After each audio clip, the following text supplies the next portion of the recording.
Hi hello YouTube subscribers, Ugadi శుభాకాంక్షలు అందరికీ. పూజా ప్రాసెస్లో ఈరోజు పూజ ఎంతో అద్భుతంగా చేశాము. దేవుడి మందిరం ఎంతో అందంగా అలంకరించాము. తర్వాత అలానే సాయిబాబా పూజ కూడా ఈరోజు 4వ వారం కాబట్టి అలానే సాయిబాబా పూజ కూడా అలానే చేశాము. 2 పూజలు అయ్యేసరికి ఎంతో హడావుడి అయ్యింది. ఇంకా పండగ రోజు ఇంకా ఈ వీడియోస్ తీయడము ఇంకా చాలా కష్టంగా అనిపించింది. అలానే ఇప్పుడు పూజ ముగించి తర్వాత మళ్ళీ వంటల దగ్గరికి వెళ్ళాము.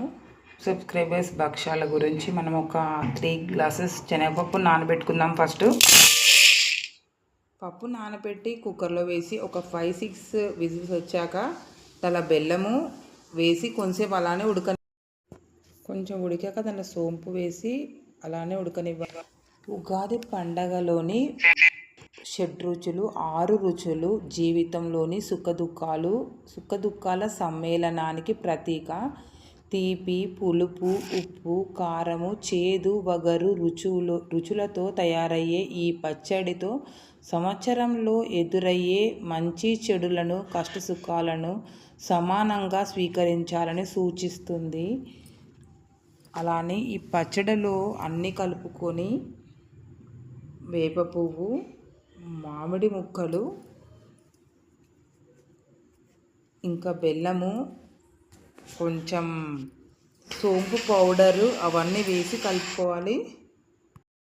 ఇప్పుడు పులిహోర రెసిపీ చేద్దాము. అలానే ఆయిల్ వేసి పల్లీలు, కొంచెం ఇంగువ వేద్దాము.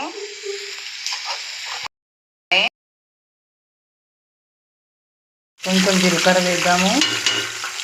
ఇప్పుడు మనం మామిడి తురుము వేద్దాము. మామిడికాయలు కొత్తగా వస్తాయి కాబట్టి ఇప్పుడు ఎంతో పులుపుగా ఉంటాయి. కొత్త కాయలు కాబట్టి పులుపు వగరుతో ఎంతో టేస్టీగా ఉంటాయి మామిడికాయలు. పోపులో ఈ మామిడి తురుము వేసి కలుపుకోవాలి. కలుపుకొని దాంట్లో ఇంగువ అన్నీ వేయాలి. ఇలా అన్నం పొడి పొడిగా వండుకొని దాంట్లో కొంచెం సాల్ట్ వేద్దాం.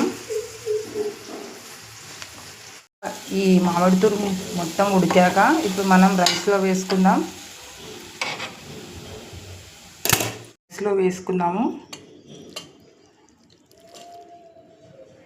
ఎంతో కమ్మనైన మామిడికాయ పులిహోర రెడీ అయింది. ఇప్పుడు స్వామివారికి ప్రసాదం పెట్టుకుందాము. అరిటాకులో అలానే పండ్లు కూడా పెట్టుకొని హారతి ఇవ్వాలి. పంచహారతితో మా ఇంట్లో పూజ ఎంతో అందంగా చేసుకున్నాము. మీ ఇంట్లో ఎలా చేసుకున్నారో కామెంట్ చేయండి. ప్లీజ్ నచ్చినట్లయితే please like and share, subscribe.